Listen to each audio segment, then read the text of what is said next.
वालेकुम नाजरीन, आप देख रहे हैं आवाज और मैं हूं शहजाद इकबाल। कसूर में जो बच्चों के साथ ज्यादती के वाकयात हुए हैं उन पर कल हमने एक कॉम्प्रिहेंसिव प्रोग्राम किया। मुख्तलिफ जावियों से हमने देखा कि कसूर में जो वाकयात हुए हैं उसमें उसकी हकीकत क्या थी, और उसी प्रोग्राम में हमने ये भी तजवीज़ दी थी कि एक JIT तश्कील होनी चाहिए ताकि इन्वेस्टिगेशन जो है वो साफ और शफाफ हो सके, क्योंकि वहां पे जितने भी लोगों से हमारी मुलाकात हुई उनका पुलिस पर मुकम्मल एतमाद नहीं था। तो उस हवाले से JIT तश्कील दी जाएगी ताकि इन्वेस्टिगेशन जो है वो साफ और शफाफ हो।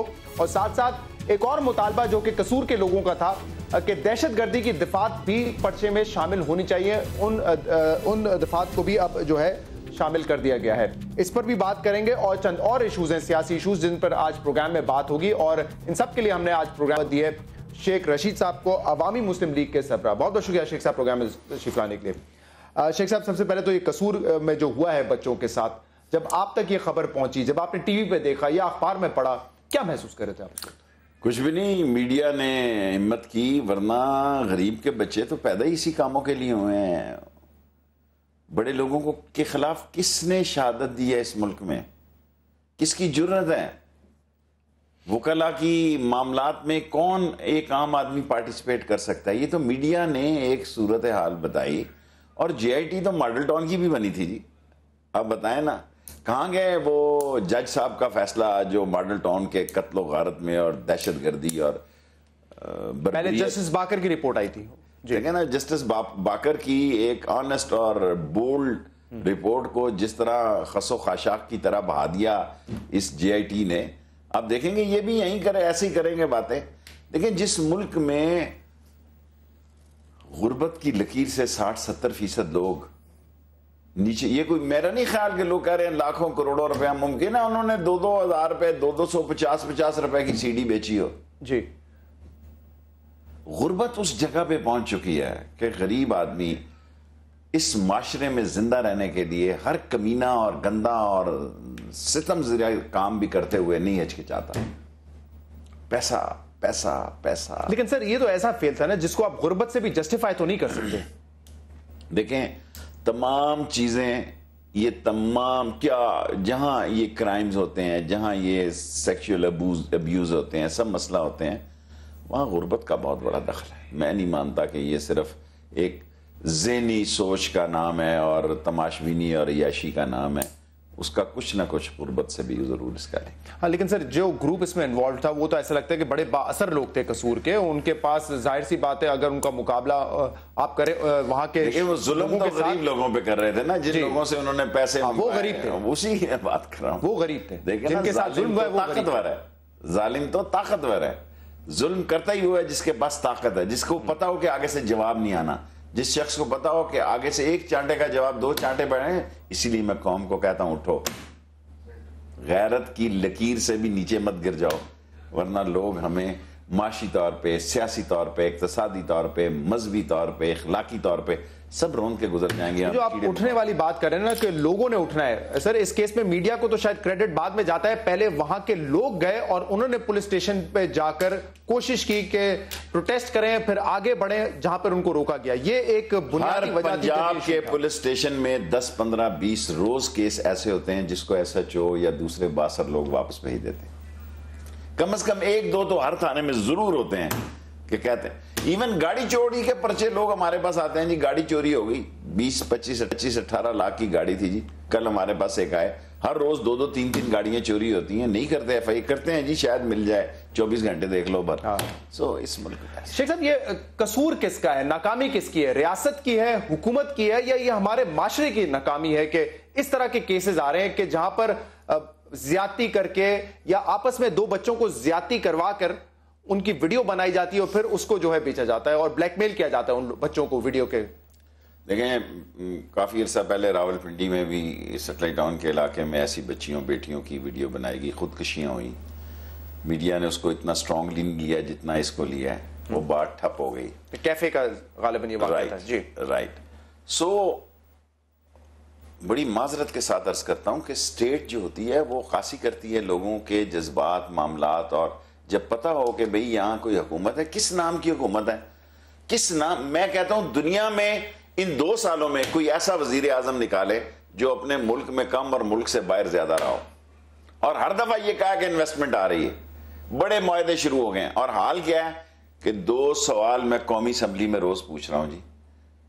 LNG का रेट पूछ रहा हूं और IPPs का कितना लोन बढ़ चुका है ये मैं पूछ रहा हूं। आज भी मैंने कौमी असम्बली में उठ के कहा, जालिमों, मैं रावलपिंडी का मुंतखब नुमाइंदा हूं, 2 रेट मुझे चाहिए LNG का, और ये फंसेंगे, ये चार्ज होंगे इस मेट्रो में और LNG के और इन केसेस में। और दूसरा मैंने इनसे कहा कि मुझे बताओ कि IPPs का आप बिजली के बहुत बड़े कह रहे हैं कि आप इलेक्ट्रिसिटी में बड़ा कमाल और इनकलाब ला रहे हैं, ये तो बताओ डेफिसिट कितना हो गया उनका, सर्कुलर डेट कितना हो गया। 2 सवाल मैं कौमी असम्बली में, जवाब नहीं मिल रहा इसका, नहीं मिल रहा, किसी भी वजह ने जवाब नहीं दिया, किसी में नहीं है। पेट्रोल जुल्म की, यानी पेट्रोल उस जगह पे कीमत दुनिया में पहुंच गई है सेल गैस के बाद कि शायद प्रोडक्शन में और सेल करने में थोड़ा सा ही फर्क है। अगर प्रोडक्शन ना भी करें तो उनको इतना बड़ा नुकसान नहीं होता। ना तो आपको LNG का जवाब शायद खाकान अब्बासी की तरफ से मिला है, ना तो बिजली के सर्कुलर डेट का जवाब आपको ख्वाजा आसिफ या बशीर अली साहब ही दे सकते हैं। लेकिन वाकया भी जब मंजर आम पर आया, एक तो हो गया, इतने साल तक होता रहा, किसी की नजर यहां पे नहीं गई, ना तो पुलिस ने कोई काम किया, ना तो सरकार ने कोई काम किया। लेकिन जब ये मंजर आम पर आ भी गया, तब भी राना सनाउल्लाह साहब ने पहले दिन कहा कि ये तो जमीन का तनाजा है, मतलब एक गलती हो चुकी है, एक लापरवाही हो चुकी है। उसके बाद उसको ये करके कवर अप करना कि जमीन का तनाजा है, क्योंकि शायद सियासी तौर पे हमें बड़ा महंगा ना पड़ जाए कि अगर ये चीज आम हो गई कि इतने ज्यादा बच्चों के साथ ज्यादती हुई है। देखो, राना सनाउल्लाह की मूछों का जो रंग है ना, उसकी गैस उसके नाक के जरिए दिमाग तक पहुंच गई हुई। हमेशा आप देखें उसकी बात अनोखी बात होती है, निराली बात होती है। यानी इस केस को खराब शायद इतना ना होता, लोग इतने रिएक्शन में ना जाते अगर राना सनाउल्लाह ये बात ना करता। आज गवर्नमेंट को जितनी बदनामी हुई, इसीलिए कहते हैं ना कि अक्लमंद दुश्मन जो है वो बेवकूफ दोस्त से ज्यादा बेहतर है। सियानों ने ऐसे नहीं कहा कि अक्लमंद दुश्मन जो है वो बेवकूफ दोस्तों से ज्यादा बेहतर है। ये वो बेवकूफ दोस्त हैं जो कहते हैं आ बैल हमें मार। आप इसकी सारी हिस्ट्री देख लें पंजाब गवर्नमेंट में, मॉडल टाउन से लेके सानिया कसूर तक फजूल बातों में घेरा गया और बिला वजह घेरे जाता है। और इसकी एक और भी वजह है कि ये जो खानदान है ये किसी और को मौका नहीं देते। नलायक लोग जो हैं वो कहते हैं ठीक है बंदा रहे, इससे तो हमें खतरा कोई नहीं है, कितना भी मर्ज करेगा तो क्या करेगा, इसके इमेज से क्या फर्क पड़ेगा। सो बुनियादी तौर पर नलायकों के अस्तबलों में एक ये भी बांधा हुआ उन्होंने कि इस अस्तबल में इसको भी बांध रखो, ताकि जिस वक्त जरूरत पड़े, जब वजीर नहीं भी था तो वो वजारत के काम करता रहा। आवाज कोई नहीं आगे से निकलने वाली, जब तक आवाज पैदा नहीं होगी उस वक्त तक कोई सुनवाई नहीं होगी। शेख साहब, इस मामले को दबाने की या ट्विस्ट देने की तो कोशिश की गई, लेकिन मुझे लगता है वो नाकाम हो गई। अब जो इकदाम लिए गए हैं उससे मुतमईन है कि अब दहशतगर्दी की दफात भी शामिल कर दी है, GIT भी बनवा दी गई है, मजीद जो बेल थी वो भी कैंसिल हो गई है मुल्जिमान की। तो आपको लगता है कि हम सही मेरा ख्याल है बेहतरी की तरफ है। अवाम का प्रेशर, मैंने आपसे कहा ना, अंजील में बाइबल में भी आता है, खटखटाओगे तो खोला जाएगा, मांगोगे तो पाओगे। देखिए, जब तक आप बाहर नहीं निकलेंगे, मांगेंगे नहीं, शोर नहीं पड़ेगा। मुल्क में शोर पड़ा है तो दफात भी लग गई हैं, जुडिशल कमीशन की तरफ भी चले गए थे और GIT भी आ गई है। चलो कुछ तो बेहतरी हुई है। अच्छा, मैंने कुछ लोगों को कल टीवी पे भी सुना है और वैसे भी ये एक मौकिफ मुझे मिला है। लोगों का ख्याल है कि जबरदस्ती जो है हम जिन्स परस्ती नहीं करवाई जा रही थी। इन लोगों की रजामंदी भी थी उसमें। बड़ा अफसोस होता है जब ये कमेंट सुनते हैं। एक तो मैं इससे इत्तेफाक नहीं करता, लेकिन अगर आप इसको दुरुस्त मान भी लें तो सर 12 साल का बच्चा, 10 साल का बच्चा, ऐसा रजामंदी कैसे हो सकती है? तो किसी कानून, किसी मुल्क में इसकी इजाजत नहीं दी जा सकती। मैंने जो आपको कहा, रजामंदी गुर्बत का ही नाम है और जो पिस जाते हैं वो पिस जाते हैं इस माशरे में। और ताकतवर के लिए जो है वो घुंघरू पहन के कोई भी नाच सकता है। ताकतवर जो है वो गरीब आदमी कभी इस खेत में सेंचा जाता है, कभी उस खेत में, ये मंडी के पत्तों की तरह, गली सड़ी सब्जियों की तरह, कभी इस पार्टी में है कभी उस पार्टी में। उसकी अपनी राय नहीं कायम हो सकती, इसलिए वो इन हालात से गुजरा। कराची के मामले में मैं बात करना चाहूंगा। शेख साहब, इस पर हमने बात कर ली, कसूर का वाकया। उम्मीद करते हैं कि जो मुल्जिमान हैं उनको सजा मिलेगी जो वो डिजर्व करते हैं। कराची के मामले पर कल भी जो है बड़ी बहस हुई नेशनल असेंबली में। चौधरी निसार साहब ने कहा कि मसला जो है MQM को खास तौर पे वो फौज या रेंजर्स से नहीं है, मसला है अल्ताफ हुसैन साहब की तकारीर। इत्तेफाक करते हैं इस वक्त जो भी कुछ हो रहा है वो अल्ताफ हुसैन साहब की तकारीर की वजह से हो रहा है? देखें, एक तो वो लोग जो हुकूमत से राब्ते में हैं, फारूक सत्तार अब कोशिश तो कर रहा है। कल चौधरी निसार की स्पीच से ऐसा पता लगा कि लोग राब्ते में भी हैं। मेरा ख्याल था कि नहीं, ये केस ख़त्म हो गया। कल चौधरी निसार की तकरीर से मुझे ऐसा तासर मिला कि कहीं ना कहीं अभी गुंजाइश है कोई अंडरस्टैंडिंग की, या लेकिन जहाँ तक कि मेरी सोच है, और अभी आप नबील कबूल की भी बात कर रहे थे, मेरा ख्याल वो भी आप साथ ही कर लें ताकि मैं इसको एक ही पैराए में।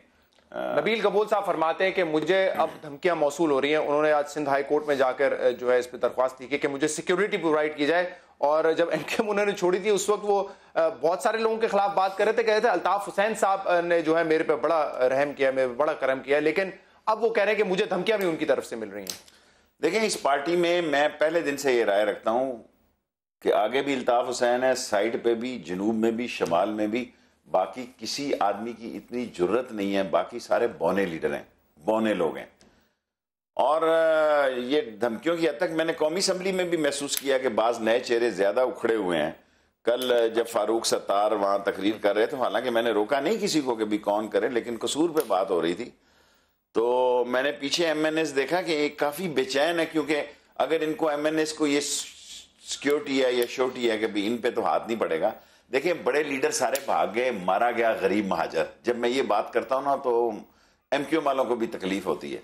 जिन्होंने माल बनाया, जिन्होंने अरबों बिलियंस बनाया, जिनकी जदादें दुनिया के हर कोने में बनी, एमक्यूएम में भी एक वो तबका है जो पिसा हुआ मार खा रहा है। उसको जो मर्जी आप नाम दें, वो है। उसको रोजगार एक छोटी सी पोस्ट दे दी गई, वाटर एंड पावर में, उधर शिपिंग में, शिपिंग यार्ड में, उधर कारपोरेशन में, और उनसे इतने बड़े काम दिए गए कि उनकी जिंदगियां अजाब बन गई। और जो दौलतमंद जिन्होंने सही एंजॉय किया एमक्यूएम, इम्तिहान जो भी वक्त आया, लेकिन मैं ये महसूस करता हूं कि एमक्यूएम के लिए ये 2-3 महीने भारी हैं। 2-3 महीने भारी हैं, इसके बाद क्या होगा फिर? देखिए, मैं नहीं समझ रहा, यहां इस्लामाबाद में ये सोच है कि -1 का फार्मूला, मैं इसका हामी नहीं हूं, लेकिन मैं चौधरी निसार की बात को सपोर्ट करता हूं कि अगर अल्ताफ हुसैन तकरीरें जो हैं, वो शाम की जो तकरीरें हैं, उन पर असर नौ गौर करें और बेहतरी की तरफ हालात लाएं। वो उनको तो शायद कुछ ना हो, उनको तो शायद ब्रिटिश हुकूमत भी ना दे। शाम की तकरीरें वो क्यों करते हैं? इससे फायदा क्या हो रहा है? उनकी सियासी सोच क्या है आपके ख्याल में? वो ऑल आउट जा रहे हैं, इस हद तक जा रहे हैं कि वहां से वापसी मुश्किल हो जाएगी। मुझे तो उन्हें मिले हुए भी बहुत दिन हुए हैं और फोन से पे भी बात हुई, बहुत अरसा हो गया है। बट आई फील कि इस सारे माहौल और मसले के पीछे अल्ताफ हुसैन की तकरीरों का बड़ा दखल है। और तकरीरें बंद हो जाए तो मसाइल एमक्यूएम के जो है वो कम हो सकते हैं या नहीं, लेकिन मैं तोके करता हूं। हाँ। फिर और लोग भी खड़े हो सकते हैं कि नहीं यार, देखें, कोई आदमी ये नहीं कहेगा कि एमक्यूएम के आदमियों को बगैर किसी कानून और मारवाए कानून कत्ल किया जाए। ये कोई इस माशरे में सपोर्ट नहीं कर सकता। अदालत के हवाले किया जाए। जो आदमी कत्ल में मतलूब है, भाते में मतलूब है। लेकिन अल्ताफ हुसैन का जहां तक मसला है, मैं समझता हूं एमक्यूएम बहुत साइड पे लग गई है। और वो जो शेख रशीद कभी कभार इनकी हिमायत करता था और आज भी सोच रखता था, लेकिन जब मैं एटीट्यूड देख रहा हूं लोगों का, तो लोगों के इवन बाज एमएनए के एटीट्यूड में मैंने परसों के कल के इजलास में बड़ा फर्क पाया। उस एटीट्यूड से जाहिर क्या होता है शेख साहब? क्या आप बताना चाह रहे हैं कि उनका एटीट्यूड किस तरीके से मुख्तलिफ है? देखिए, पहले लोग जो थे, अब अच्छा हुआ फारूक सत्तार को आगे लाए हैं। रशीद गोडल भी बुरा आदमी था, लेकिन बाज एमएनए ऐसे भी हैं, बाज लोग जो हैं, मेरा ख्याल है शेर की हड्डिया में सवा शेर पड़ गया है, उनको अपने साइज में रहना चाहिए। मैं एमक्यूएम के उन लोगों को कहना चाहता हूं जो शेर की हड्डिया में सवा शेर पड़ गया है, उनको अपने साइज में रहना चाहिए और इस मसले को किसी गलत फहमी के नतीजे में भड़काना नहीं चाहिए। इसको कूल डाउन करना चाहिए। और जो लोग इस पे पेट्रोल डाल रहे हैं, वो इसमें खुद जलेंगे और इन्हीं आने वाले दिनों में जलेंगे। डॉक्टर फारूक सत्तार साहब ने इसी जवाब में ये भी कल कहा था ना कि अगर ये तकारीर आपको इतनी ही ज्यादा लग रहा है कि ऑब्जेक्शनेबल है, तो उस पर आप जुडिशल कमीशन बना दें। अगर आपको लगता है हमारे आदाद और शुमार जो हम देते हैं कि हमारे 40 से ज्यादा लोग एक्स्ट्रा जुडिशल किलिंग में मारे गए हैं, या हमारे 150 लोग इस वक्त मिसिंग है, तो उस पर भी जुडिशल कमीशन बना दें। इस बात पर जुडिशल कमीशन बनने की जरूरत है। बड़ी बात है कि चौधरी निसार ने on the floor of the house, अगर आप केसर निकाल लें जो इनकी बड़ी फेवर में जा सकती है बात, उन्होंने कहा ये इदाद व शुमार गलत हैं, झूठ नहीं। ये एक जुमला जो मैं कौम के साथ शेयर करना चाहता हूँ। और एक वाहिद चौधरी निसार है जिसके साथ गवर्नमेंट में मेरी कोई इतने जोड़ो कराटे नहीं है, या परवेज रशीद मेरे साथ महल्लेदार होने के बावजूद भी मैंने उसको उस दिन मीटिंग में कहा, याद रखना वापस महल्ले में आना है। यहाँ वजीराबाद ताल्लुकात तो आजकल आप या सादिक साहब से भी बेहतर करने की कोशिश कर रहे हैं, क्योंकि पहले आप कहते थे कि वो मुझे बोलने का मौका नहीं देते। उस दिन आप तारीफ कर रहे थे कि बड़ा अच्छा रोल प्ले किया है पाकिस्तान तहरीक इंसाफ की जो डी सीट वाला इशू, उस पर देखें। वो एक तो पीछे से ग्रीन सिग्नल था, अब आपने बोल ही दिया है। नवाज शरीफ को पता था कि ये डी सीट नहीं हो सकते, और फजलुर रहमान की 9 सीटें और MQM की 24 सीटें 35 सीटों को डी सीट नहीं कर सकती, और नवाज शरीफ अफोर्ड ही नहीं कर सकता कि MQM बाहर जाए। पीपल्स पार्टी देखें, MQM के बाद पीपल्स पार्टी को भी तो रगड़ा लगना ना। अभी तो टेलर चल रहे हैं, अभी पीपल्स पार्टी के टेलर चल रहे हैं। सारी कौम के सामने मैं कह रहा हूं असल फिल्म लगने वाली है, असल फिल्म लगने वाली है। बैंकॉक के शोले और बगदाद की रातें चा चा करेंगे ये लोग, जो भागे हुए हैं उनको भी वापस लाएंगे। बैंकॉक के शोले और बगदाद की रातें वो लगने वाली है। उसमें क्या होगा? मतलब ऑफ कोर्स चोर जो है जिन्होंने माल उठा, देखें माजरत के साथ, हाँ। पीपल्स पार्टी और नून लीग एक मुख्तलिफ पार्टियां थी, एक दूसरे का एहतसाब पॉलिटिकल करती। जब ये कमीशन एजेंट दोनों मिल गए, पहले तुम और पहले तुम और पहले तुम और पहले तुम और पहले तुम और पहले मैं, वो बेकरी, सॉरी मैं बदल देता हूं, ये ना हो आगे पीछे कोई फर्क नहीं पड़ता। वो अगर पेस्ट्री चोर थे ना, तो ये मौजूदा लोग बेकरी चोर हैं। ऐसे प्रोजेक्ट ला रहे हैं जो पकड़े ही ना दे जाए इकोनॉमिकली।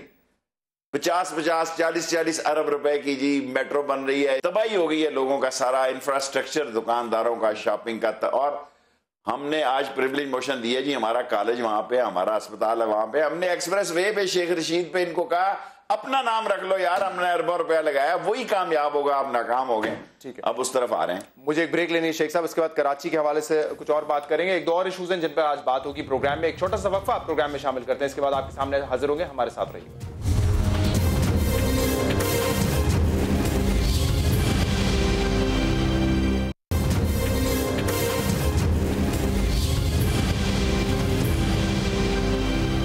वेलकम बैक नाजरीन। प्रोग्राम में हमारे साथ मौजूद हैं शेख रशीद साहब। शेख साहब, अभी कराची के हवाले से हम बात कर रहे थे, पिछले हफ्ते ही अल्ताफ हुसैन साहब का यह बयान भी आया था कि मेरे खिलाफ जो है इस्लामाबाद में बड़ी साजिश हो रही है, एक नई MQM बनाने की कोशिश हो रही है। अब इस्लामाबाद में जो भी अफवाह होती है वो यकीनन आप तक पहुंच जाती है, बल्कि शायद पहले ही पहुंच जाती है। तो ऐसी कोई हो रही है साजिश, कोई प्लानिंग है कि अल्ताफ हुसैन को माइनस करके एक नई MQM बनवाई जाए? देखिए, इसका नहीं मुझे पता, लेकिन एक बात पता है कि MQM के खिलाफ जो है एक ऐसी फजा बन चुकी है इस्लामाबाद में कि उनको, मैं तो यही कहूंगा कि उनको बड़ा मोहतात होने की जरूरत है। और मैं इस मंसूबे का वाहिद आदमी कभी हामी नहीं रहा। As far as Altaf Hussain is there, जब तक अल्ताफ हुसैन लंदन में मौजूद है, यहाँ खाना जंगी और इंतशार तो हो सकता है, MQM को टेक ओवर करना। देखें, मुझे अच्छा याद है कि वो हमजा बिल्डिंग वाले थे, एक MQM का ग्रुप, पता नहीं ये आमिर वगैरह और आफाक वगैरह। तो प्रेसिडेंट मुशर्रफ ने बड़ी शिद्दत से उनको ख़त्म किया वहाँ से। मुझे माजरत के साथ अगर सदर मुशर्रफ साहब सुन रहे हो, हालांकि वहाँ दो राय थी कि सदर मुशर्रफ साहब, साबिक सदर मुशर्रफ साहब। अब ऐसा मैं कोई चेहरा नहीं देख रहा, जिन चेहरों के नाम कहे जा रहे हैं इस्लामाबाद में आ गए हैं और इस्लाम, मैं नहीं समझता। मुस्तफा कमाल साहब के हवाले से बात करेंगे, अफवाह चल रही थी कि इस्लामाबाद पहुंच गए और पाकिस्तान तहरीक इंसाफ में शामिल होने वाले हैं। उनके अलावा भी अगर कोई नाम इस्लामाबाद में चल रहे हैं, मैं इस बात का हामी नहीं हूं। मैं इस बात का हामी हूं कि वो लोग जो क्राइम में वाबस्ता हैं, टारगेट किलिंग में वाबस्ता है, जो मैं पिछले 6 साल से MQM को कह रहा हूं कि MQM के लिए जरूरी है कि इनको फैसला कर लें कि ये लोग उनके साथ सजते हैं या जेलों में सजते हैं। और अगर ये उनके ईमान पे हो रहा है तो फिर इसकी सफाई देनी होगी, और अगर उनके ईमान पे नहीं हो रहा तो फिर खुल के सामने आना होगा। और खुल के आप सामने आने का बेहतर तरीका यह है कि इन लोगों को एजेंसियों के हवाले करें आप। नहीं तो आप किस नतीजे पर पहुंचे? अब तक MQM ने ये नहीं किया है, वो जो क्रिमिनल विंग है या जो कोई लोग मुलविस हैं क्राइम में, उनको अभी तक एजेंसीज के हवाले करने पर तैयार नहीं हुए, सबके बावजूद MQM? मुझे नहीं मालूम, मैं कराची के गया भी नहीं, और किसी से वन साइडेड इस्लामाबाद की स्टोरियां सुनकर मुझे, हालात तो बहुत बेहतर हैं कराची के, लोग तो बहुत खुश हैं जी, लोग तो इतने खुश हैं कि शायद अगले वक्तों में कोई हड़ताल की कॉल भी दे तो लोग रेंजर्स के साथ खड़े हों। लोग बड़े खुश हैं, लेकिन लोगों की खुशी का मतलब ये नहीं है कि लोगों की राय को इसका हक दे दिया जाए कि लोगों के साथ एमक्यूएम के साथ ज्यादती हो। इस्लामाबाद की फजा जो है उनकी तकरीरों से काफी गर्म है अल्ताफ हुसैन की, और काफी यहां शिद्दत से महसूस किया जा रहा है कि इनफ इज इनफ। सियासी हलकों के अलावा भी ऑफ कोर्स सियासी हल्के तो देखें ना इधर है ना उधर है, उससे टाइम मांग रहे हैं, टाइम मांगेंगे तो क्या होंगे। देखें कराची के हालात ना एमक्यूएम के हाथ में है और ना हुकूमत के हाथ में है। कराची के हालात अल्ताफ हुसैन के हाथ में और रेंजर्स के हाथ में है। देखिए शेख साहब, हमारे अभी तो पॉलिसी शिफ्ट होते हुए देर नहीं लगती ना। 90 की दिहाई में पूरा एक ऑपरेशन चला, फिर एमक्यूएम जो है वो आकर हुकूमत का हिस्सा भी बन गई। तो ये भी एक लोगों के जहन में एक सवाल रहता है ना कि कब पॉलिसी शिफ्ट हो जाए, कुछ पता नहीं होता। एग्रीड। अभी आप ये भी कह रहे थे कि चौधरी निसार साहब ने भी कल जो बात की, एक उन्होंने खुला रखा है दरवाजा कि बातचीत के जरिए। तो किस किस्म की बातचीत है? देखें जो चौधरी निसार ने बात की वो मेरे लिए नई थी। ना एमक्यूएम ने कभी इसको डिस्क्लोज किया कि उनकी, और ना निसार ने किया। लेकिन निसार की बात पे फारूक सत्तार का रिस्पांस बड़ा ही जोरदार था कि जो 150 लोग गिरफ्तार हैं उनकी लाशें नहीं चाहिए, उनको जिंदा चाहिए। अगर ये हकीकत पे मबनी बात है तो इसका भरम रखा जाना चाहिए। बट पब्लिकली अदारों में और दूसरे लोगों में, अदारे भी देखें, एक बात मैं सारी कौम को बताना चाहता हूं माजरत के साथ, कौम मेरी बहन, ये वो अदारे नहीं है कि पाकिस्तान की फौज कोई रॉयल जॉर्डनियन आर्मी है या इसमें सारे जागीरदार और सन्नतकारों के और बड़े बड़े नामों के। सर जी इसमें आम क्लास के लोग हैं, टीचर का बेटा है, कंपाउंडर का बेटा है। एक आप यकीन जा रहे हैं, आप कल जाएं यहां काकुल, इस हमागीर तरीके पे इस कौम के सफेद पोश घरानों के बच्चे जो कि रियल पेट्रियट हैं, जो कि रियल, और उसको क़यादत मिली है रहील शरीफ की। सो मैं शिद्दत से महसूस करता हूं कि इस वक्त अगर एमक्यूएम के खिलाफ कोई बड़ा ऑपरेशन हुआ, अगर हुआ, जो कि होता दिखाई दे रहा है, कौम सारी रहील शरीफ के साथ होगी, सारी कौम रहील शरीफ के साथ। एमक्यूएम के खिलाफ या एमक्यूएम में जो क्रिमिनल्स हैं, बतौर सियासी पार्टी तो हर कोई ये कहता है कि हम नहीं इनको टारगेट करना चाहते। होना भी नहीं चाहिए और ना इनसे टारगेट हो सकते हैं। सियासी पार्टी इनसे खत्म नहीं हो सकती एमक्यूएम जो भी है। हालांकि मैं इत्तेहादी हूं तहरीक इंसाफ का, मैं कह रहा हूं सियासी पार्टी एमक्यूएम की खत्म नहीं हो सकती, लेकिन ये टारगेट किलर और भत्ताखोर सियासी पार्टी को खत्म करवा सकते हैं। अगर आप इत्तेहादी हैं पीटीआई के, तो इमरान खान साहब ने कहा था कि अल्ताफ हुसैन सबसे बड़ा दहशतगर्द और गद्दार है। अभी पिछले हफ्ते, देखिए मैं किसी की जुबान को, मैंने अपनी जुबान का जिम्मेदार हूं। अवामी मुस्लिम लीग जो है अपनी बात की जिम्मेदार है। देखें इस मुल्क में तो अब मैं क्या कहूं कि अमेरिकन ने किस किस को गद्दार नहीं कहा, किस किस को, लेकिन मैंने फजा बताई है कि अगर एमक्यूएम अपने अंदर इन गंदे एलिमेंट्स को हुकूमत के या अदारों के हवाले नहीं करती तो शदीद नुकसान में जा सकती। ये अभी मैंने कुछ दिन पहले ही मुशर्रफ साहब का इंटरव्यू किया, मैंने उनसे भी पूछा, मैंने कहा ये रॉ की खबरें आ रही है फंडिंग लेने की, इंडिया से इन्वॉल्वमेंट, इंडिया से मदद मांगना। उन्होंने बड़े अफसोस का इजहार किया, लेकिन मैंने कहा आपके दौर में आपको पता नहीं चला? कह रहे कि मैंने 2002 में एमक्यूएम की लीडरशिप को बुलवा कर ये बोला था कि आप अपने तर्ज अमल ठीक कर लें, आप ये क्रिमिनलाइजेशन वगैरह सारा खत्म कर दें, सियासत में काम करें। और वो कह रहे हैं कि ऐसा हुआ भी। तो आप भी उस वक्त इंफॉर्मेशन मिनिस्टर थे, कोई आपके नॉलेज में ऐसी बातें रॉ से फंडिंग या मदद दी जाती, कोई है चक्कर या ऐसी अफवाहें हैं सारी? देखें इस मुल्क में जिसका जिससे दाव लगता है वो फंड ले लेता है। नहीं लिए तो शेख रशीद ने नहीं लिए, चंदा भी नहीं मांगा 10 रुपए किसी से। और ये माशरा भी, जहां आप कसूर की बात कर रहे हैं, इतना जालिम है कि जिसके पास कुछ होता है उसी को चंदा देते हैं। जिसके पास डंडा हो, अंडा हो, गोली हो, गन हो, सरकार हो, फोर्स हो, उसको चंदा देते हैं। जो शरीफ आदमी है उसको समझते हैं यार इसका क्या है, ये तो वैसे ही शाम को टीवी पे बात करके घर जाके सो जाएगा।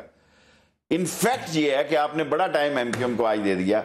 मैं ये समझता हूं कि एमक्यूएम के लिए इन दी एंड मेरा यही पैगाम है कि अपने मामलात को सुधारें, बिगाड़े नहीं। अगर बिगड़ गए तो इस कदर बिगड़ सकते हैं, इस कदर बिगड़ सकते हैं कि ये वापस नहीं आ सकते। इसका एक और तरीकेकार भी है ना, जो एमक्यूएम कहती रहती है, बल्कि ये इनिशिएटिव वफाकी हुकूमत का था कि हम एक मॉनिटरिंग कमेटी बना देंगे। मतलब इसमें हिचकिचाहट क्या है, कबाहत क्या है कि मॉनिटरिंग कमेटी क्यों नहीं बनती? अर्ज करूं, पाकिस्तान में फौज को बुलाने की सबसे बड़ी कॉल एमक्यूएम ने दी। बिल्कुल ठीक है, मार्शाल्लाह लगे, फौज आए, और खुद ये टारगेट किलर एमक्यूएम को गले पड़ सकते हैं, क्योंकि वो समझते हैं कि जिन लोगों के पास दौलत इकट्ठी हुई है, जिनकी बाहर जदादें बनी हैं, जिनके अरबों रुपया जिनके पास है, अगर जो वो नाम ले रहे हैं, वो कह रहे हैं उनके दम कदम से, वरना ये तो हमारी तरह छोटे छोटे महकमों में मुलाजमत करते थे, हमें इन्होंने आगे लगा के सारा इकट्ठा किया है।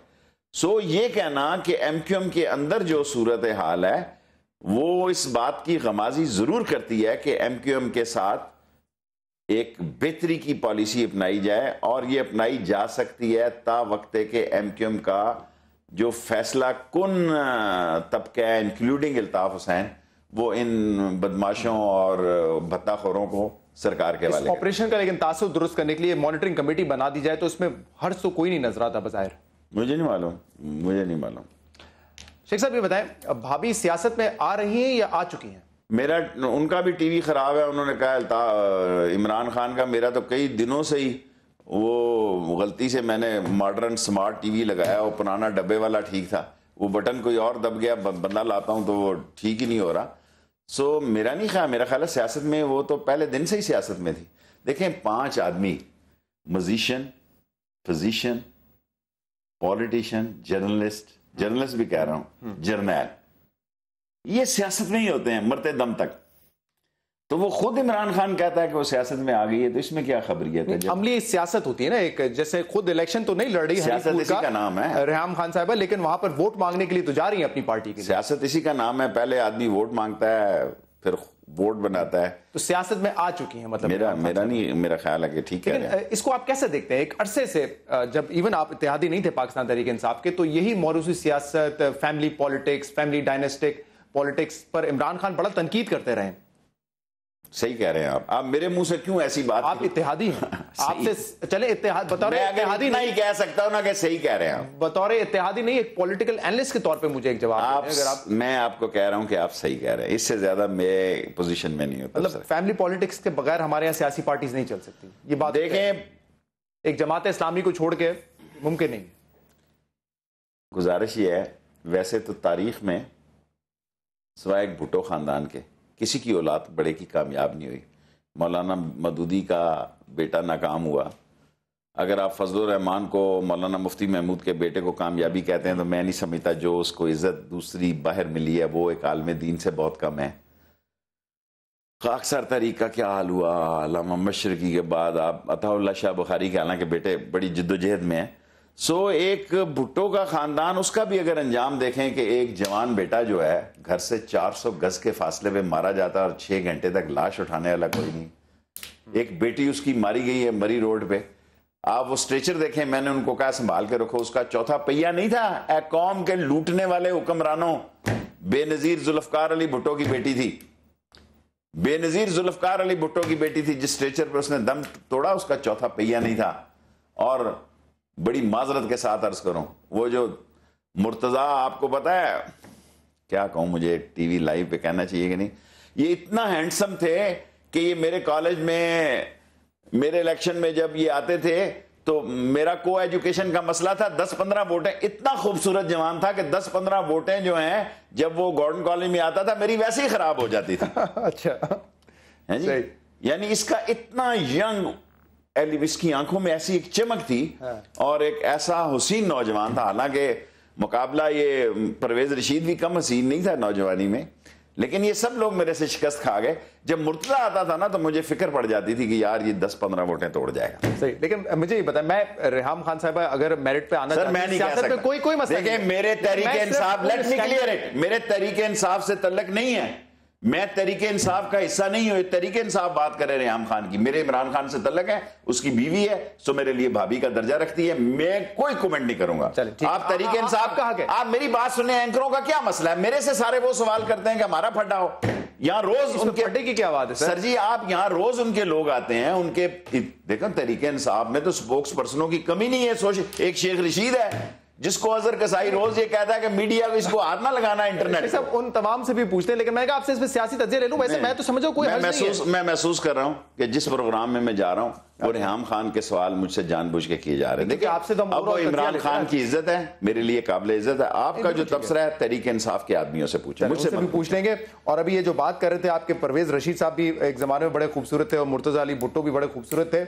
एक इसी तरह का बयान था जो कि साद रफीक साहब ने दिया था कुछ अर्से पहले कि बड़े रोमांटिक लुक्स जो है वो शेख रशीद साहब हमें देते हैं मीटिंग्स में। इस पर बात करेंगे एक छोटे से ब्रेक के बाद।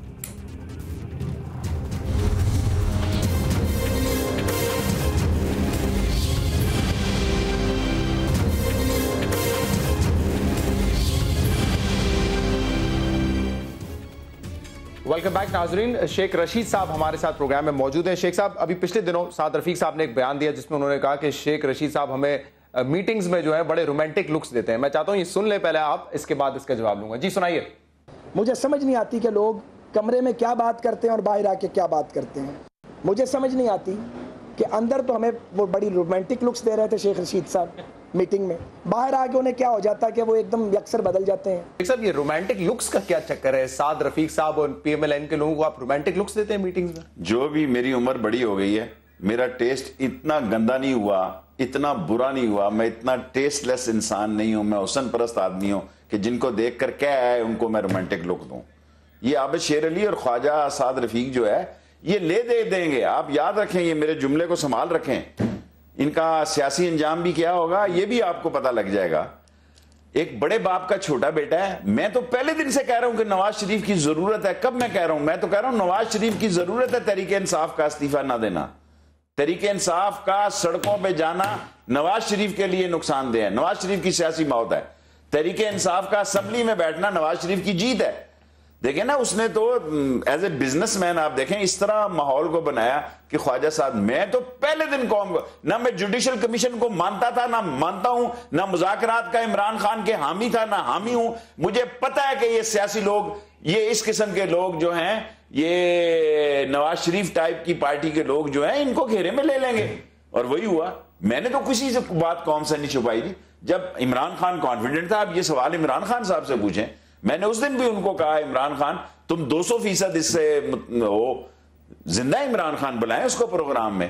कि वो 200% पुरुमीद था, मैं 2% भी पुरुमीद नहीं था। नतीजा मेरे टीवी बयानात के मुताबिक है। मैं ये नहीं कहता कि देखो मैंने सबसे पहले ये बात की थी। अकल के अंधों को ये बात समझ आ रही थी, दिखाई दे रहा था अंधों को कि टेंट फिश हो जाएगा मसला। वही हुआ। लेकिन कभी आपने ये तासुर लिया था कि जानबूझ के इस डी सीट वाले मामले को पीएमएलएन लटकाना चाहती है ताकि एक तरफ तस्दील होती रहे पीटीआई की? ऑफ कोर्स, 4 महीनों का मसला है। फजलुर रहमान साहब की क्या मजाल है, 4 वजारतें भी लें। और नवाज शरीफ के एक मौलाना अताउल्लाह शाह बुखारी कहा करते थे, पल्ला मार के क्या गए आखिदा पल्ला दिया बजा गई आखिदा इशारा करके।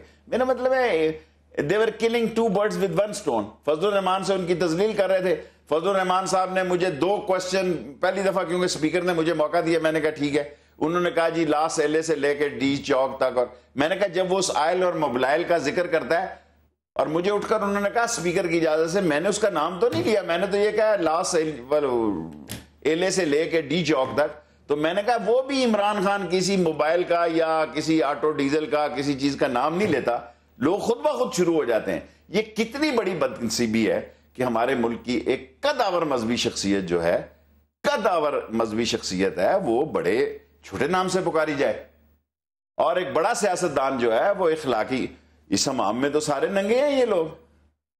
सो मैं समझता हूं कि बिल्कुल इमरान खान की पार्टी और इमरान खान का इमेज खराब करने की पूरी कोशिश की। इमरान खान ने स्टैंड लिया कि हम नहीं जाएंगे। मुमकिन है तहरीक इंसाफ में ऐसे लोग हों जो कि स्पीकर के जेर असर हों, जिसका स्पीकर बार बार जिक्र करते हैं, लेकिन वो यहां है नहीं, इसलिए बात नहीं करनी चाहिए। जरूर होंगे, लेकिन इसका मतलब ये नहीं है आप समझते हैं ये एक साजिश के तौर पे इसको लटकाया गया ताकि एक तरफ जो है प्रेशर जो है तहरीक इंसाफ पे बिल्ड किया जाए। अभी आपने ये भी सुना होगा, हालिया दिनों में ख्वाजा आसिफ साहब डिफेंस मिनिस्टर हैं, वो आकर कई मरतबा ये कह चुके हैं कि धरने में सिर्फ शुजा पाशा इन्वॉल्व नहीं थे, उस वक्त के हाजिर सर्वे चीफ ISI के जहीरुल इस्लाम साहब भी थे। आप बड़ा करीब रहे धरने के, कोई ऐसी आपको नजर आई चीजें? देखिए, मुझे नजर तो नहीं। जब वजीर दिफा ऐसा कहता है तो फिर एक कमीशन बनना चाहिए। आगे जो मुशर्रफ के खिलाफ इन्होंने कमीशन बनाया वो भी टैंटा फिश हो गया। मुझे तो पता ही नहीं वो गद्दारी केस का किधर खड़ा है और कहाँ गई वो जो एक 3 जज बैठे थे उनका क्या काबिल एहतराम जजेस की क्या सूरत हाल है। सो बनाए आप, कोई हर्ज नहीं है इसमें। दुनिया में ट्रायल होते हैं, सियासतदानों के भी होते हैं, और ये इस वक्त एक आर्मी का चीफ ऐसा है कि जिसने अपने फौजी जर्नैलों के भी ट्रायल किए। शेख साहब, इसकी टाइमिंग जरा मुझे समझाएं, आपकी नजर में क्या है? क्योंकि पिछले साल ये मुशर्रफ के खिलाफ जो केसेस थे उसके वाकयात हुए थे, और इसके बाद क्या दुश्वारियां पेश आई हुकूमत को, इससे आप भी वाकिफ हैं, मैं भी वाकिफ हूं। तो इस वक्त वापस ये बात करना कि जरूर इस्लाम जो उस वक्त ISI चीफ थे वो भी मुलविस थे, इसके पीछे क्या हिकमत है? आदत से मजबूर है, आदत से मजबूर है, इनको लिफ्ट नहीं है। देखिए ना, कहने को तो ये है वाटर एंड पावर के मिनिस्टर, वहां आबद शेर अली लगा हुआ खुर्चे लेकर है, खापा है बहुत बड़ा वो, और ये डिफेंस में ऐसे तासर दे रहे हैं जैसे वाकई ये जेन्युइन डिफेंस मिनिस्टर हैं। उनकी कौन सुन रहा है वहां? क्या पिद्दी का शोरबा। किसी एक दिन तो GHQ में जाके बताए ना कि आज जो है डिफेंस मिनिस्टर साहब ने वहां GHQ के का दौरा किया और फौजी इतना कुछ होने के बावजूद अपनी वजारत उन्होंने अभी तक रखी हुई है, उनसे वजारत ली गई नहीं, इसका कुछ तो मतलब होगा। इसका बड़ा वाज़ेह मकसद है, जब इस किस्म के लोग वजीर दफा हों तो फौज ना इनको मुंह लगाती है या इनकी जरूरत और इनकी मौजूदगी उनके लिए कोई मायने नहीं रखती। शेख साहब, अब इलेक्शंस के हवाले से आप कहते रहे 2014 का साल, 2015 का साल, इमरान खान भी यही कहते रहे आपके इत्तेहादी, लेकिन अब जुडिशल कमीशन का फैसला भी आ चुका है, D सीट वाला फैसला भी खत्म हो चुका है, तहरीक इंसाफ असेंबली में वापस है, तो कब इलेक्शन होंगे? अब 2018 मुझे ये नहीं पता, मैं 15 इलेक्शन की बात नहीं कर रहा। मैं धरने में कहता था कि यहाँ मेट्रो का एक गड़ा इसमें या ये गिरेंगे या हम गिरेंगे। पहले राउंड में हम गिरे हैं, ठीक है, हमें इतराफ कर लेना चाहिए। अभी राउंड बाकी हैं, कसाई भी भाग गया। सेकेंडली, जो बात मैं अब कहना चाहता हूं, जिसमें आपने ये बड़ी जोरदार बात की है, देखें नवाज शरीफ साहब DG ISI के ऑफिस गए हैं, जनरल रिजवान ने ना पिस्तौल दिया तोहफे में। ये नहीं कोई बांगे दरा दे दे, लामा इकबाल, कोई ख्याबान सादी, कोई गुलस्तान सादी, क्योंकि उनको पता है कि इसने पिस्तौल अपने पांव पे मारना है। यानी पाकिस्तान की सियासत में ये वाहिद सियासतदान है, दो चीजें इनकी बड़ी कॉमन है। एक तो ये है कि जब भी ये नॉर्मल होते हैं ये जरूर किसी हादसे से सियासी गुजरते हैं, और दूसरी पाकिस्तान में रहना बड़ा कम पसंद करते हैं, स्पेशली इस्लामाबाद से ये एलर्जिक है। इस्लामाबाद इन्हें जरा नहीं भाता। हर बड़े दिन में कई एम्बेसडर मुझे कहते हैं, यार शेख रशीद, हमने ईद मिलने जानी होती है, तुम्हारा सरबराह यहां नहीं होता। और अब देखें हमारे चीफ, आर्मी चीफ की ये मजबूरी है, वो भी बाहर एक्सरसाइज में नौजवानों के साथ होते हैं। इस्लामाबाद में खाली उल्लू बोल रहे होते हैं। तो ये राउंड 2 जो है आप कह रहे हैं, ये इसकी कोई बुनियाद होगी? आप कह रहे हैं कि खुद मौका दिया जाएगा इस राउंड 2 का, या अभी तक कुछ है प्लान? पाकिस्तान की सियासत में हादसा जो है वो हर वक्त मुतवक्के है। आप हादसे का इंतजार करेंगे बैठ? मैं तो बेहतर नहीं है 2018 की तैयारी करें? देखें मेरी गुजारिश सुने, अगर 2018 है तो खुद ब खुद ही तैयार होना है।